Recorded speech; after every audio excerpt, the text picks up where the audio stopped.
ഐഷ, നീ എങ്ങോട്ട് എത്ര ധൃതിയിൽ പോകുന്നേ? ഞാനൊരു കല്യാണത്തിന് പോവുകയാണ്. എന്ത് കാലമാണ് വേണേ നിന്റേത്? ഇത്രയും മേക്കപ്പ് ഇട്ട് കീറി ഉടുപ്പിട്ടാണ് കല്യാണത്തിന് പോണേ? ലോകത്തൊന്നും അല്ലേ ജീവിക്കുന്നത്. ഇതാണ് ഇപ്പോഴത്തെ ട്രെൻഡ്. കല്യാണത്തിന് പോകുമ്പോൾ 4 ആൺപിള്ളേർ കാണാൻ പറ്റില്ല. ഇങ്ങനെയൊക്കെ പോണം. അസ്താഫുറുല്ലാ, നീ മദ്രസയിൽ മന്നാനി ഉസ്താദ് പഠിപ്പിച്ച മറന്നു പോയോ? മന്നാനി ഉസ്താദ് ഇപ്പോഴും 90 കാലഘട്ടത്തിൽ ഒരു ഓട്ടോ വിളിച്ച് 2025 വരാൻ പറ. അല്ല, ഉസ്താദിനെ ഇങ്ങനെ പറയുന്ന, അവർ നമ്മുടെ ആത്മപിതാവാണ്. അവരെ കുറിച്ച് ഇങ്ങനെ ഒന്നും പറഞ്ഞുകൂടാ.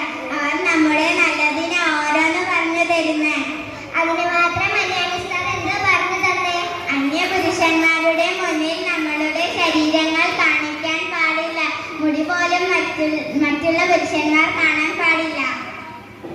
ഇങ്ങനെയൊക്കെ പറഞ്ഞു. ഇതൊന്നും ഞാൻ കേട്ടില്ലല്ലോ. അതെ, നീ ഒരുപാടായില്ലേ മദ്രസയിൽ വന്നിട്ട്? വേറെ എന്തൊക്കെ പറഞ്ഞു തന്നു? ബഹുമാനപ്പെട്ട ഫാത്തിമ വീർ റളിയല്ലാഹുവിന്റെ ചരിത്രം പറഞ്ഞു തന്നു. എനിക്ക് കൂടി പറഞ്ഞു താമാര.